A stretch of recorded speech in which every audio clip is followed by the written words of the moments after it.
수강통일 시대가 열리면서 그 당시에 다들 중국만 쳐다봤었거든요. 그래서 거래 금액도 한 12조 나왔었으니까 엄청났었고요. 그리고 좋은 결과를 보지 못했죠. 롤러코스터를 경험을 했으니까. 근데 결과론적인 얘기일 수도 있겠지만은 남들이 다 사실 중국 할 때 거꾸로 어떻게 보면 그때는 소외되었던 미국에 주목했던 거거든요. 예. 네, 도대체 어떻게 그런 관점을 생각을 하신 거예요? 굉장히 어려운 선택이었죠. 하지만 일단 대신증권의 하우스비의 차별성은 우리가 좀 장기적으로 어떤 금융시장과 이 글로벌 패러다임을 본다라는 거.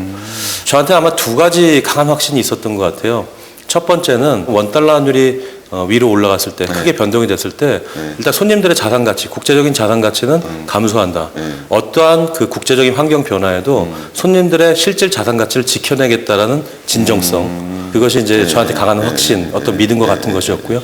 저희는 굉장히 오래된 어떤 이 시장의 혹은 전망의 역사를 갖고 있었습니다. 그래서 뭐 단지 우리가 원달러 환율의 상승을 보면서 뭐 나중에 따라붙어서 달러 자산에 투자해라 이런 것보다는 기본적으로 일단 이 90년대 후반 상황이 뭐 2013년, 14년, 15년 그 이후로 일단 재현될 가능성들을 2, 3년 전서부터 읽고 있었기 때문에 그런 부분에 있어서 좀 확신이 있었죠. 두 가지만 지금 말씀드린 것 중에서 한번 정리를 한번 하고 갈게요. 하나는 그 마인드는 이제 일반적으로 다 얘기하죠. 그러니까 뭐냐면 고객에게 돈을 불려주는 것도 중요하지만은 사실은 고객의 실질적인 자산 가치를 지켜주겠다. 이 말은 굉장히 의미가 있는 것 같아요. 실질적인 자산 가치를 지켜준다는 것은 그러니까 어떤 의미에서는 원화보다는 달러가 더 실질적이다 이렇게 말을 할 수도 있을 것 같고요. 그리고 어떤 의미에서는 보수적 환투기처럼 보이는 굉장히 위험성 있는 투자 같아 보이지만 거꾸로 생각하면 안정적인 투자에 가는 거다라는 말씀을 아마 하시고 싶은 것 같고요. 두 번째는 이건 좀 놀라운 얘기인데 저도 왜 그런 생각하는데 지금 90년대 후반 상황이 다시 돌아온다. 어떻게 보면 이제 그런 말씀을 해주셨거든요. 그렇습니다. 그 근거는 뭐고 그 내용은 뭔지 한번 좀 구체적으로. 제가 그런 생각을 아마 2011년 10월 정도서부터 아마 그 자료에 표현을 했던 것 같아요. 대략 한 2011년, 12년은 90년대 중반 상황이 재현이 되고 그다음에 결국 90년대 후반 상황으로 간다. 몇 가지 예를 들어보면 이제 가장 큰 것은 이제 정치 사이클이에요. 그래서 미국의 민주당 집권 후기에 나타났던 특징들이 결국 금융시장에 그대로 나타난다. 달러 강세도 뭐 한 가지가 될 수 있고요.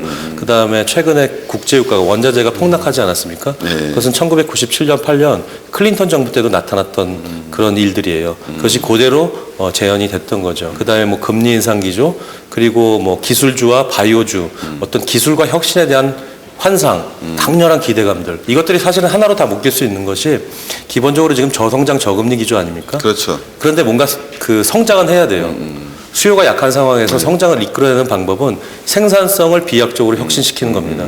그 생산성의 혁신은 역시 기술, 새로운 기술, 첨단 기술, 혁신 기술, 그런 부분들이 필요한 거죠. 그래서 이 글로벌 금융시장이 뭐 속된 말로 이 기술과 혁신에 아주 하이테크에 꽂혀 있는 거죠. 그리고 우리가 90년대 때 얘기하면 사실 일본 경제를 꺾는데 가장 큰 역할을 했던 게 빌 게이츠의 마이크로소프트 아닙니까? 그리고 1차 벤처 열풍이 불었던 게 실제 미국 달러 가치를 그때 올렸다면 지금 현재는 우리가 알파고에서 봤지만 알파고와 결합된 인공지능을 할 수 있는 구글, 그다음에 애플 이런 회사들이 어떻게 보면 제2의 사실 우리 이런 기업들 떠올리면 사실 미국 기업밖에 없잖아요. 그러니까 이런 실질적인 가치를 부양해 줄 수 있는 미국 기업들이 있기 때문에 달러가 갈 수밖에 없다.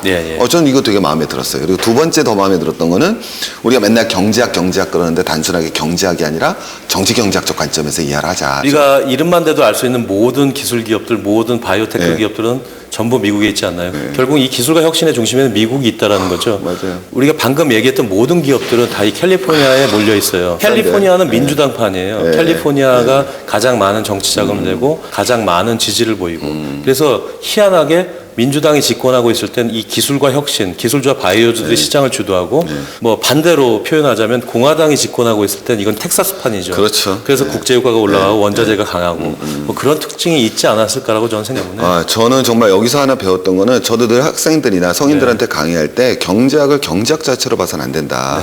원래 옛날엔 다 정치 경제학이었잖아요. 그죠? 폴리티컬 이코노미인데 자꾸 이걸 갖다가 이제 학문적으로는 이코노미라고 부르고 순수 경제학을 공부할 필요는 있지만은 그건 경제학이라는 학문을 하는 거지 현실 경제를 볼 때는 사실은 정치 경제학적으로 봐야 된다고 저도 늘 말을 하거든요. 예. 단순히 뭐 앞으로 달러의 수급이 어떻고 이런 얘기가 아니라 근본적인 그 나라 경제를 보자라는 말씀을 해주신 거 아니에요. 근데 달러는 좋다. 그럼 상대적으로 원화는 어렵다고 보시는 거잖아요.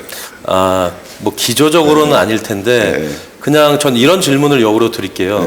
한국 경제가 2016년 뭐 앞으로 한 1년 정도만 생각해 보죠. 내년 상반기까지 과연 V자로 반등할 수 있을 거냐? 어렵죠. 그러면 과연 원화의 강세 요인은 과연 있을 거냐?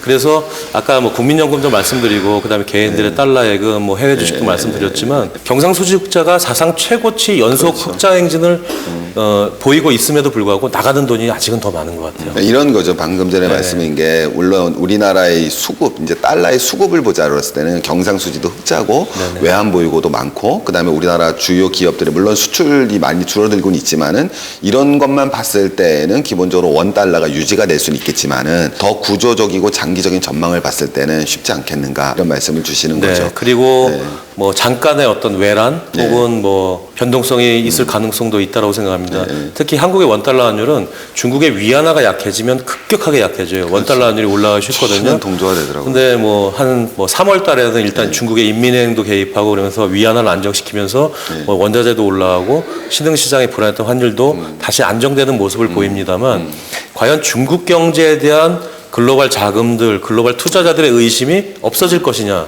그런 부분은 아니라고 생각하거든요. 원자재 국가들도 마찬가지죠. 지금 국제유가가 WTI 기준으로 배럴당 40불 한다 그래도 원자재 관련 국가들, 뭐 브라질이 갑자기 경상흑자가 나거나 혹은 브라질 국영기업들이 갑자기 뭐 순이익이 급증하거나 흑자로 돌아서거나 하기는 어렵거든요. 그런 상황에서 중국마저 흔들린다면 중국에 대한 의심이 또다시 나타난다면 신흥시장 환율은 또다시 불안해지고 달러 환율 또한 급등할 가능성은 분명히 있다라고 생각합니다.